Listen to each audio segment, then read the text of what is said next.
Krásný den, přátelé Jihočeských víkendů. Další jarní díl je před námi. Tentokrát jsme zavítali do obce Sudoměř v okrese Strakonice. Pamatujete si ještě z dějepisu slavnou bitvu u Sudoměře? Bylo to v roce 1420 a v této obci je nádherný monumentální pomník Jana Žižky. Po modré cestě vyrážíme přesně k němu.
Už od spodního rybníka je tato nádherná mohyla Jana Žižky vidět.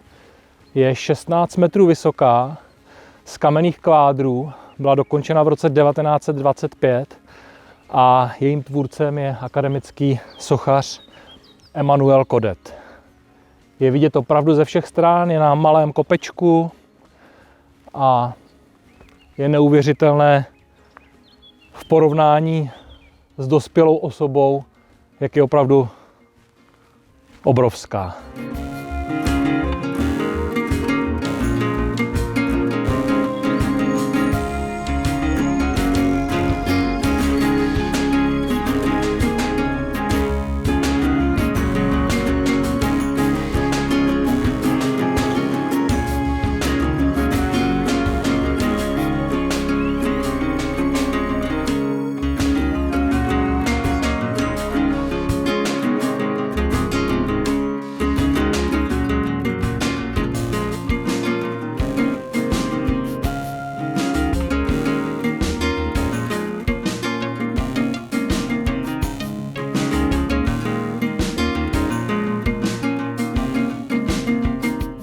Někde v těchto místech v roce 1420, přesně 25.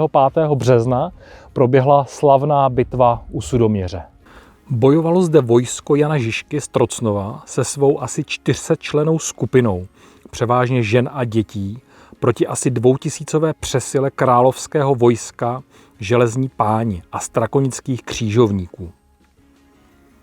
Větší a silnější armádu se podařilo odrazit za využití terénu, hráze mezi oběma rybníky, bahnitého dna vypuštěného rybníku Škaredý a vozové hradby, ze které husité pálili salvy ze střelných zbraní.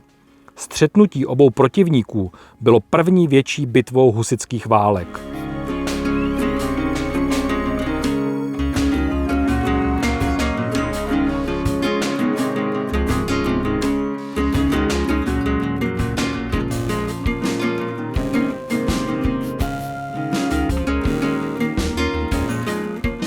Na louce nedaleko mohyly, asi 200 metrů od ní, jsou tyto 4 dřevěné sochy bojovníků.